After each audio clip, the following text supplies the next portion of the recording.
Hello friends, welcome back to my YouTube channel. Friends, आज की इस वीडियो में हम डिस्कशन करने वाले हैं भंवर धाराओं के बारे में। ठीक, जो कि हम इंग्लिश में इनको बोलते हैं ईडी करंट। ठीक, ये बहुत ही इंपॉर्टेंट टॉपिक है क्लास 12th वाले बच्चों के लिए, और बोर्ड एग्जाम में इसका जो क्वेश्चन है हर साल किसी न किसी रूप से पूछा जाता है। तो इसको कृपया आप लोग ध्यानपूर्वक पढ़िएगा। लास्ट तक अगर आप वीडियो को देखते हैं तो आपके सारे डाउट क्लियर हो जाएंगे आज की इस वीडियो में। तो कृपया इसको ध्यानपूर्वक लास्ट तक जरूर देखना। ठीक, और अगर आप चैनल पर पहली बार आए हैं तो चैनल को सब्सक्राइब कर लीजिएगा और बेल आइकन को प्रेस कर दीजिएगा। हम हमेशा इस तरह के कंटेंट आपके लिए लाते रहते हैं। तो चलिए वीडियो करते हैं स्टार्ट। सबसे पहले देखते हैं ईडी करंट आखिर होता क्या है। ठीक, जब देखिए पहले, जब कोई धातु का चालक टुकड़ा, मान लीजिए कोई भी मेटल है, उसको कहाँ रखा जाएगा? परिवर्ती चुंबकीय क्षेत्र में रखा जाता है। एक ऐसे मैग्नेटिक फील्ड में रखा जाता है जो मतलब चेंजेबल हो, परिवर्तित हो, मतलब बदलता रहे, जिसका चुंबकीय क्षेत्र, ऐसे चुंबकीय क्षेत्र में रखो जो कि कंटिन्यूअसली क्या हो, चेंज होता रहे। तो चालक से बद्ध चुंबकीय फ्लक्स के मान में परिवर्तन होने लगता है। तो जो वो चालक होगा, चालक टुकड़ा होगा, उसमें क्या होगा? बद्ध चुंबकीय फ्लक्स के मान में परिवर्तन होने लगेगा, जिससे चालक में क्या प्रेरित धारा उत्पन्न हो जाएगी। क्या उत्पन्न हो जाएगी? चालक में प्रेरित धारा उत्पन्न हो जाएगी। ठीक, जो कि चुंबकीय फ्लक्स में परिवर्तन का विरोध करती है। यहाँ पर जो चालक में क्या होगा? बद्ध चुंबकीय फ्लक्स के मान में परिवर्तन होगा, वो प्रेरित धारा उसको क्या करेगी? विरोध करेगी। ठीक, चूंकि ये धाराएं जल में उत्पन्न भंवर धाराओं के समान होती है। जैसे आपने देखा होगा कि जो पानी में क्या कभी कभी भंवर बन जाती है, तो सेम ये जो धाराएं होती हैं उसी प्रकार की होती हैं।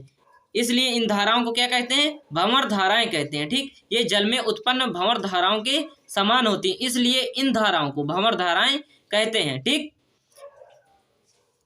चलिए अभी तक समझ में आ गया होगा। अब आगे देखते हैं। भंवर धाराओं का मान चालक के प्रतिरोध पर निर्भर करता है। अर्थात मतलब इसका कहने का क्या मतलब है? जो भंवर धाराएं एडी करंट होता है, जो इनका जो वैल्यू है किस पर डिपेंड करता है? रेजिस्टेंस, मतलब प्रतिरोध पर डिपेंड करता है। ठीक, यदि प्रतिरोध अधिक होगा, मतलब अगर किसी कंडक्टर का जो रेजिस्टेंस होगा वो अधिक होगा, तो उसमें जो भंवर धाराएं उत्पन्न होंगी वो कम होंगी। ठीक, कमजोर होंगी। और अगर जो प्रतिरोध क्या होगा, प्रतिरोध कम होगा, तो उसमें भंवर धाराएं क्या हो जाएंगी? प्रबल हो जाएंगी, मतलब अधिक हो जाएंगी। ठीक, चलिए अब देखते हैं इसकी, ये भंवर धाराएं से रिलेटेड सब कुछ हो गया। अब देखते हैं इसमें हानियां क्या होती हैं, भंवर धारा से आखिर क्या हानियां हो सकती हैं, ये देखते हैं। देखिए इसमें क्या है कि डायनेमो तथा मोटर, यहाँ पर देखिए डायनेमो तथा मोटर और ट्रांसफार्मर के क्रोड नर्म लोहे के बनाए जाते हैं, जैसा कि दिखाया गया है। मतलब जो क्रोड होते हैं, आपने देखा भी होगा, जो क्रोड होते हैं क्या नर्म लोहे के बनाए जाते हैं।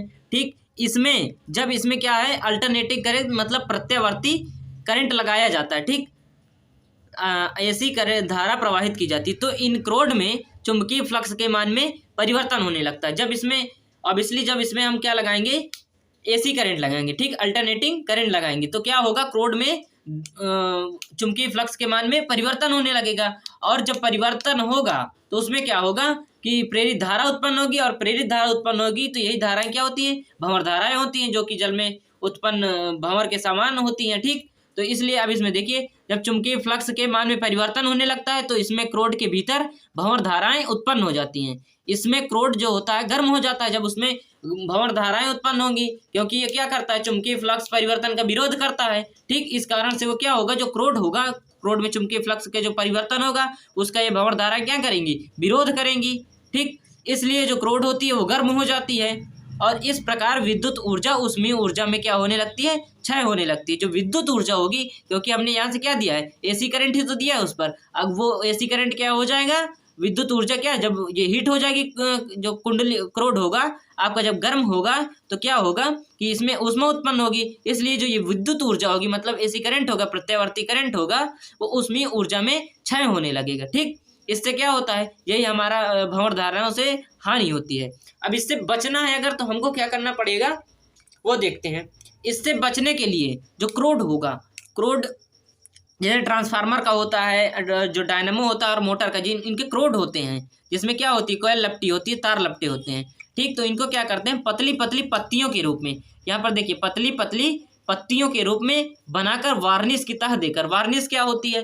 वार्निश होती है एक विद्युत रोधी पदार्थ होता है। ठीक, जिसको मतलब हाँ, इसमें जो ये जो पत्तियां होती हैं इनके बीच में इसको लगा दिया जाता है और इसके ऊपर एक पत्तियों की तह देकर उचित मोटाई का बना लिया जाता है। ठीक, जो क्रोड होता है उनको क्या कहते हैं, पहले पतली पतली पत्तियों के रूप में बना लिया जाता है और वार्निश की तह देकर उचित मोटाई का बना लिया जाता है, जिससे क्या होता है क्रोड का रेजिस्टेंस बढ़ जाता है, मतलब प्रतिरोध उसका बढ़ जाता है और भंवर धाराएं क्षीण होने लगती हैं। जैसा कि अभी बताया है कि अगर जो प्रतिरोध का मान अगर बढ़ेगा तो भंवर धाराओं का मान क्या होगा, घटेगा। अगर प्रतिरोध घटेगा तो भंवर धाराएं बढ़ेंगी, इसलिए यहाँ पर क्या होता है, भंवर धाराएं क्षीण होने लगती है। ठीक, चलिए अब आगे देखते हैं इसका अनुप्रयोग क्या है।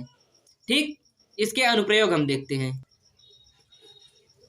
अब भंवर धारा का उपयोग कहाँ कहाँ पर होता है, देखिए चल कुंडली धारा मापी मतलब मूविंग कॉइल गैल्वेनोमीटर में इसका प्रयोग होता है। ठीक, और प्रेरण भट्ठी में इसका उपयोग होता है। दूसरा उपयोग क्या है, प्रेरण भट्ठी में। और तीसरा उपयोग क्या है, रेलगाड़ी में रेलगाड़ी को रोकने के लिए इसका उपयोग किया जाता है। जो विद्युत रेलगाड़ी होती है उसमें क्या किया जाता है, रेलगाड़ी को रोकने के लिए इसका प्रयोग किया जाता है। अब ये कैसे रुकती है, जो रेलगाड़ी के पहिए होते हैं उन पर ड्रम लगा होता है और जब इस पर क्या होता है, करंट जाता है तो उसमें भंवर धाराएं उत्पन्न होती हैं और भंवर धाराएं क्या करती हैं, उस ड्रम को रोकने लगती हैं और जिससे ड्रम के साथ क्या होता है, वो रेलगाड़ी का पहिया भी रुकने लगता है, क्योंकि ये क्या करती हैं, चुंबकीय फ्लक्स का विरोध करती हैं, इसलिए उसमें चुंबकीय फ्लक्स के मान में परिवर्तन होगा नहीं। विरोध करेंगी तो जो ड्रम होगा उसकी जो गति होगी वो धीरे होने लगेगी। इस प्रकार से करते करते इसका जो पहिया होता है उसकी भी गति धीरे हो जाती है, जैसा कि आप देख सकते हैं इस फिगर में। ठीक, तो आई होप आपको ये वीडियो समझ में आ गया होगा। ठीक, तो चलिए हम मिलते हैं किसी नेक्स्ट वीडियो के साथ, तब तक के लिए धन्यवाद।